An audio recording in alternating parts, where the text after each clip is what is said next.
रामदास सरनानी जी, माननीय महापौर श्रीमती मालती राय जी, माननीय नगर निगम अध्यक्ष किशन सूर्यवंशी जी, इस अवसर पर समस्त शासकीय अधिकारी कर्मचारीगण, प्यारे बच्चों, पत्रकार साथियों, विद्यार्थी मित्रों, स्वामी विवेकानंद युग प्रवर्तक, युग प्रणेता और चिर युवा 162 साल का समय निकला है, लेकिन एक ऐसे अद्वितीय युवा का चित्र पूरे देश के हर भारतीय के मन में एक तरह से ये कौन, जब युवा बोलते हैं तो एकदम विवेकानंद का ध्यान आता है। और विवेकानंद जी के माध्यम से सनातन संस्कृति, सभ्यता, हिंदुस्तानी दर्शन, कई कारणों से इस युवा का योगदान पूरे देश के लिए एक प्रकार से अलग ही आनंद देता है, जिसके माध्यम से हम युवा शक्ति की पहचान पाते हैं और युवा शक्ति के माध्यम से राष्ट्र शक्ति का एहसास भी पाते हैं। आज के इस अवसर पर मैं यहाँ उपस्थित सभी तन से, मन से और कर्म से सभी युवाओं को नमन करता हूँ, बधाई देता हूँ।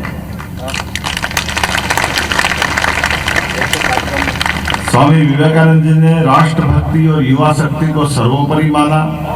उनके जीवन में सदैव उनने युवाओं को सीख दी, स्वयं पे भी लागू किया।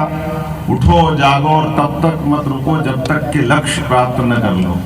हमारे अपने जीवन का जो हम स्वप्न देखें, जो हम संकल्प करें, जिस दिशा में बढ़ना चाहें, परमात्मा ने ये असीम ऊर्जा का भंडार हमको शरीर के रूप में दिया है और ये असीम ऊर्जा का भंडार हमारे शरीर के माध्यम से हमारे सपनों को पंख लगा करके अपने संकल्प की सिद्धि का साधन बनता है शरीर। इसलिए शरीर के लिए 10 सुख है। उस 10 सुख में पहला सुख निरोगी काया है।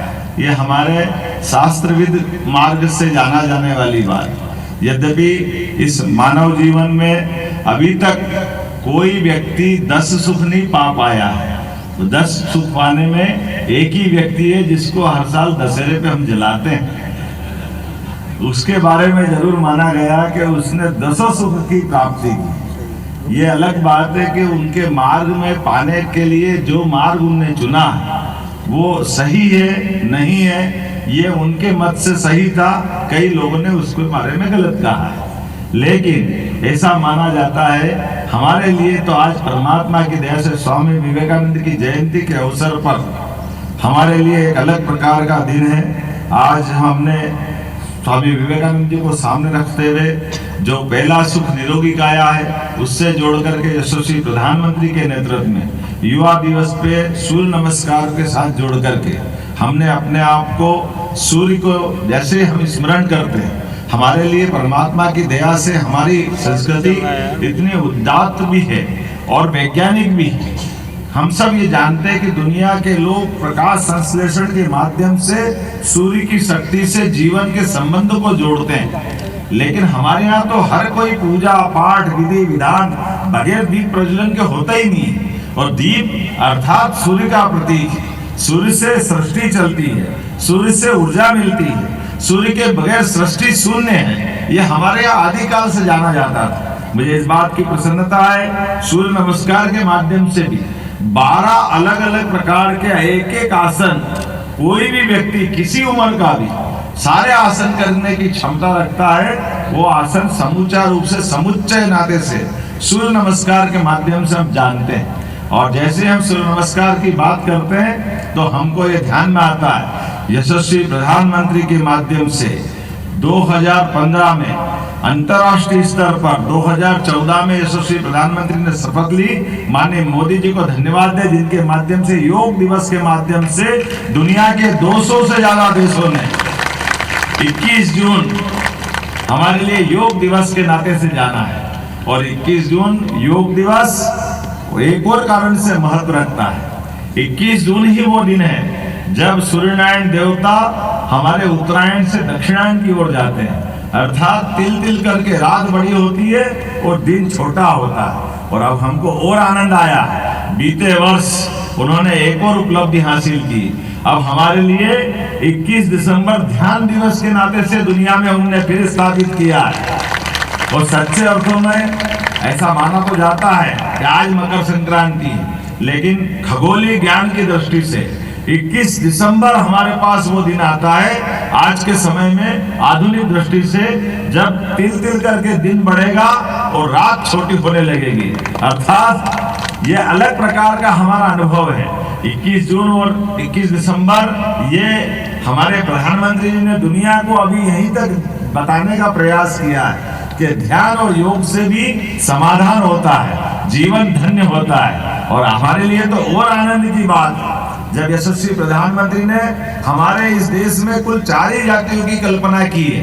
और 4 जातियां कौन कौन सी है जिनको वीवीआईपी श्रेणी दी है? उन्होंने कहा युवा, महिला, किसान और गरीब, इन चारों को महत्व दो, अपने आप अपना देश आगे बढ़ जाएगा, दुनिया धन्य हो जाएगी। और इसको अंग्रेजी की भाषा में कहा, जी से उनने गरीब जोड़ा, या से भाई से उनने युवा जोड़ा, और ए से अन्नदाता और ना से नारी।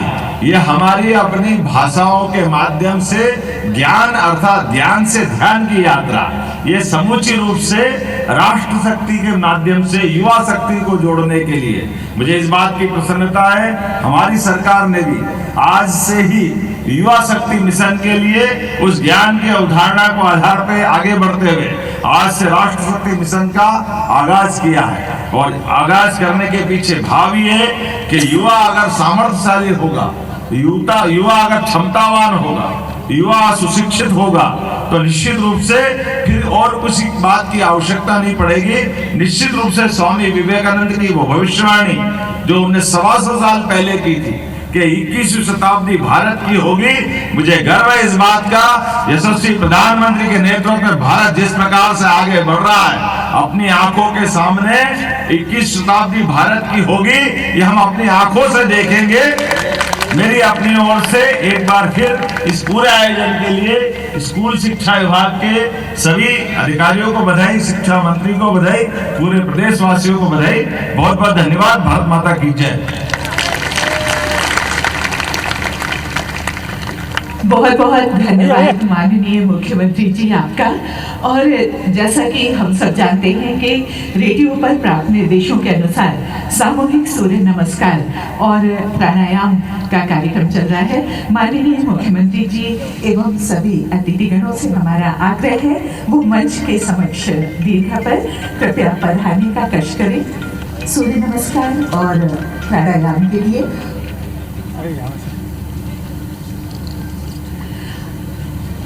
जैसा कि हम सब जानते हैं कि राज्य शासन द्वारा 25 जनवरी 2007 को प्रदेश में प्रथम बार सूर्य नमस्कार और प्राणायाम का आयोजन किया गया था। सूर्य नमस्कार के सर्वमान्य महत्व को देखते हुए इसमें पहली बार लगभग 50 लाख से अधिक लोगों ने सहभागिता की थी और राज्य स्तर पर सभी विद्यालयों महाविद्यालयों में योग का यह कार्यक्रम हुआ था।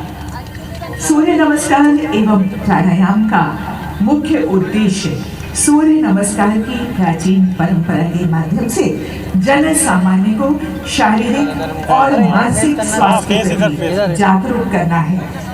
नहीं सर, अरे इधर सर, इस तरफ अब सर, इस तरफ हमारे माननीय मुख्यमंत्री जी और सभी अतिथिगण अपने स्थान पर पधार चुके हैं। सभी बच्चे भी तैयार हैं इसके लिए और हम आरंभ करते हैं आज का सूर्य नमस्कार और प्राणायाम। अब हम शुरू करने जा रहे हैं सूर्य नमस्कार और प्राणायाम का प्रदेश स्तरीय कार्यक्रम सूर्य नमस्कार और प्राणायाम।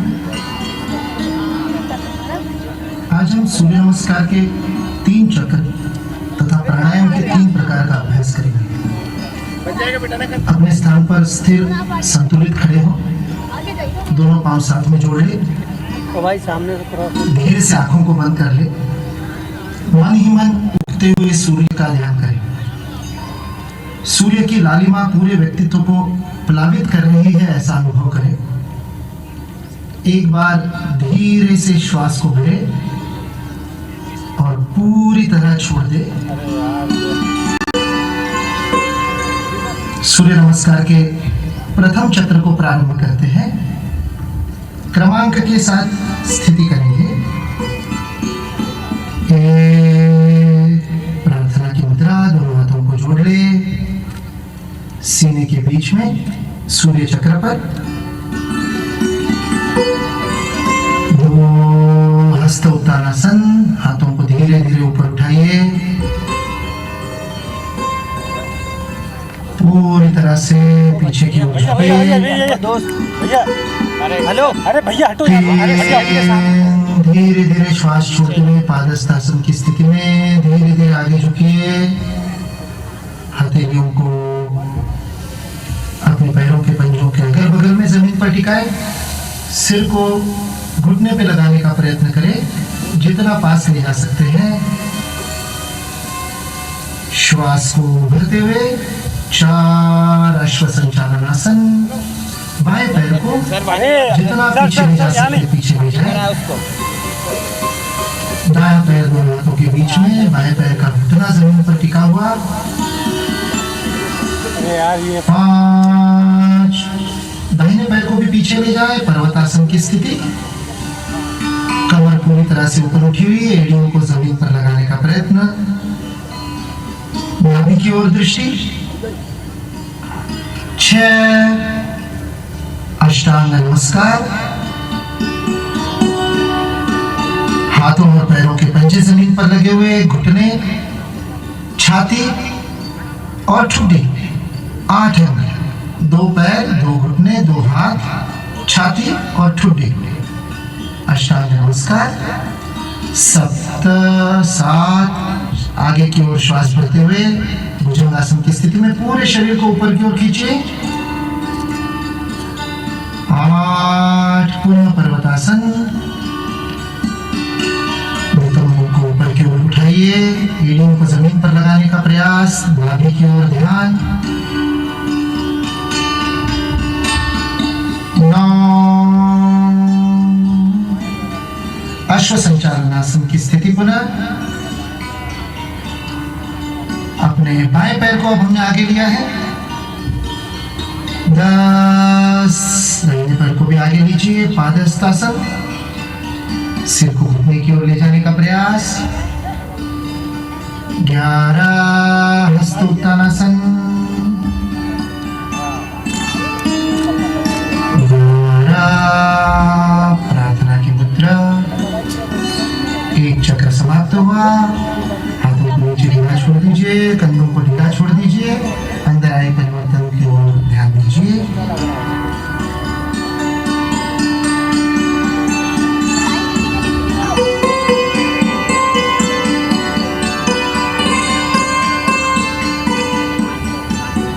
द्वितीय चक्र का अभ्यास करते हैं।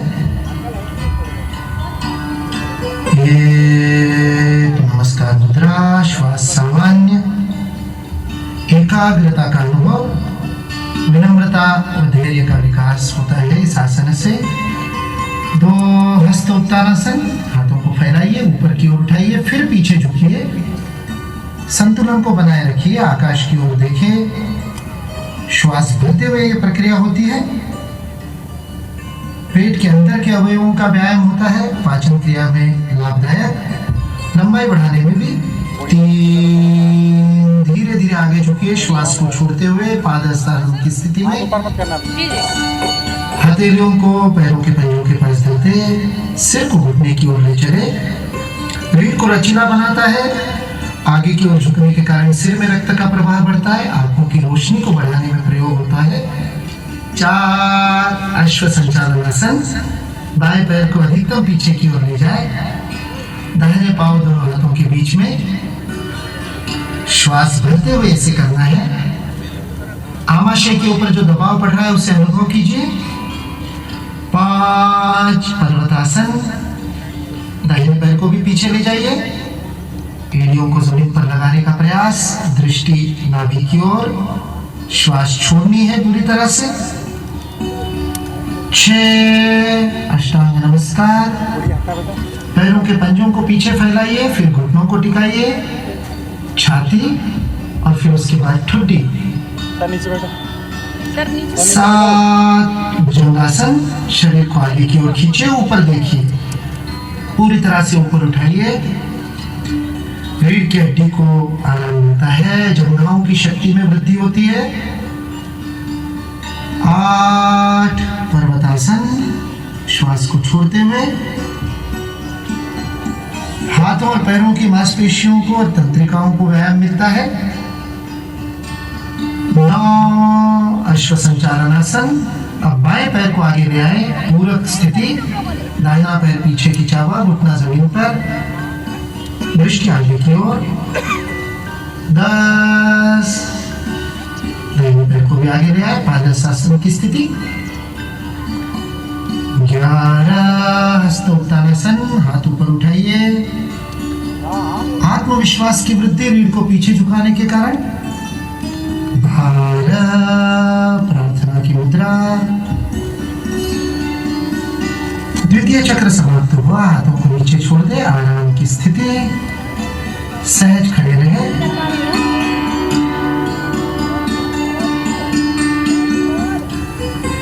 आइए तीसरे चक्र का अभ्यास करें। 1 नमस्कार मुद्रा, प्रार्थना की स्थिति। 2 हस्तोत्तानासन। धीरे धीरे हाथ ऊपर उठाइए। 3 श्वास छोड़ते हुए पादहस्तासन। सिर में रक्त के प्रवाह का अनुभव।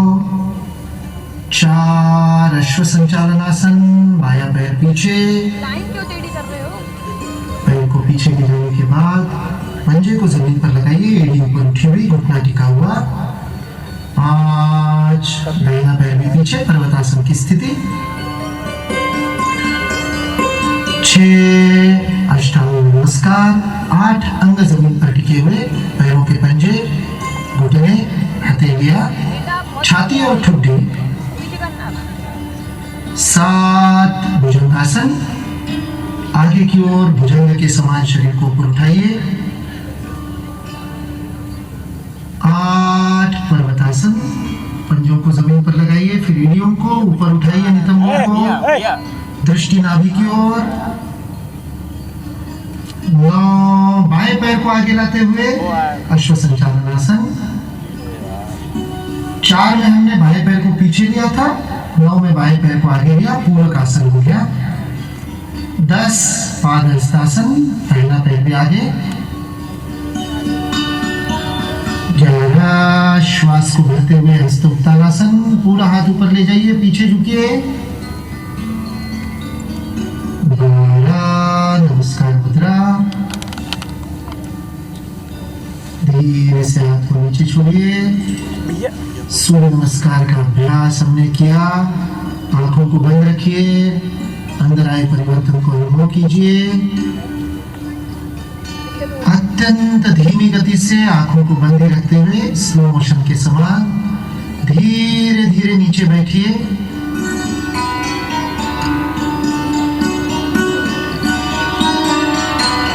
प्राणायाम के अभ्यास के लिए किसी भी सामान्य स्थिति में जिसमें रीढ़ की हड्डी सीधी रह सके, पद्मासन, सुखासन, वज्रासन, किसी भी स्थिति में आंखी पालती मार करके सामान्य बैठते वैसे भी हाथों को घुटने पर रख दे, हथेलियों को ढीला छोड़ दे, रीढ़ की हड्डी सीधी, गर्दन सीधी, आंखें बंद। प्राण के आयाम के लिए हम श्वास की प्रक्रिया का नियमन करते हैं। दोनों नासिकाओं से श्वास लेने की प्रक्रिया में संतुलन हो, इसके लिए आज का हमारा पहला प्राणायाम का अभ्यास है अनुलोम विलोम प्राणायाम। अपने दाहिने हाथ से, दाहिने हाथ के अंगूठे से नासिका को बंद करेंगे, दाहिनी नासिका को, और अनामिका द्वारा बाईं नासिका को। एक एक करके नासिका से श्वास लेना है। सूचना के अनुसार बाएं से शुरू करना है। दाहिनी नासिका को बंद कर लीजिए अंगूठे से।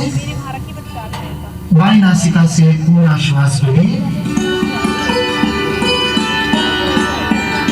पूरी तरह से श्वास को अंदर भरिए, बिना रोके धीरे से बाईं नासिका को बंद कर दाहिने से श्वास को छोड़ दीजिए। जब श्वास पूरी तरह से छोड़ दे, बिना श्वास को रोके अब दाहिने से ही श्वास को भरें और फिर दाहिने से पूरा भर लेने के बाद दाहिने को बंद कर बाईं नासिका से श्वास को छोड़ें। जितना धीमे कर सकते हैं उतना धीमे धीमे करें। दूसरा चक्र, बाईं नासिका से श्वास को भरिए, जितना धीमे कर सकते हैं पूरा ध्यान श्वास पर। नासिका के अंदर श्वास का स्पर्श अनुभव कीजिए, रोकिए नहीं कहीं। बाएं से पूरा होने पर दाहिने से छोड़िए, फिर दाहिने से भरिए और बाएं से छोड़िए। अंदर आते हुए श्वास में हल्की सी ठंडक का अनुभव। जब प्रश्वास को बाहर छोड़ते हैं तो हवा में हल्की सी गर्माहट अनुभव करें। तीसरा चक्र अपनी अपनी गति से करें, कहीं जबरदस्ती नहीं, कहीं पर जोर ना लगाए, श्वास को ना रोके, नियमित रूप से चलता रहे। बाएं से भरे, दाहिने से छोड़े, दाहिने से भरे और बाएं से छोड़े। दोनों हाथों को नीचे छोड़ दे। जब तीनों चक्र पूरे हो जाए, आंखों को बंद करते हुए महसूस कीजिए दोनों नासिकाओं से समान रूप से श्वास चल रही है। प्राणायाम के अभ्यास से, अनुलोम विलोम से श्वास का संतुलन होता है, सभी नाड़ियों में शुद्धि होती है, शरीर स्वस्थ स्वच्छ होता है अंदर से। इसे नाड़ी शोधन प्राणायाम या नाड़ी शुद्धि प्राणायाम भी कहा गया है। शांत भाव से अनुभव करें। अगले प्राणायाम के अभ्यास की ओर बढ़ते हैं। भस्त्रिका प्राणायाम, श्वास को गति से लेना और छोड़ना, किंतु ध्यान रहे अधिक गति से श्वास को लेने और छोड़ने का अभ्यास नियमित अभ्यास के बाद ही करना चाहिए।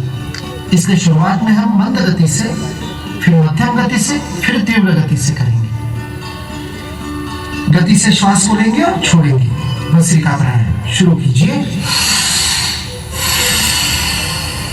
मंद गति से भरिए और छोड़िए लगातार। अब थोड़ी सी गति को बढ़ाइए।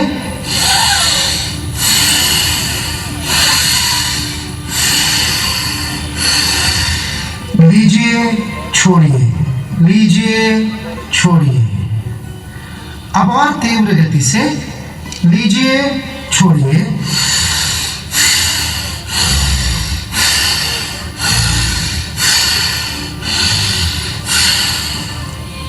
ध्यान रहे कफ या जुकाम की स्थिति में नासा छिद्र बंद हो तो इस प्राणायाम का अभ्यास ना करें। जिस नासिका से आराम से हो सकता है उससे करें। धीरे धीरे रुक जाए। शांत कीजिए मन को। भस्त्रिका के बाद शांत भाव से दीर्घ श्वसन कीजिए। यह अत्यंत आवश्यक है।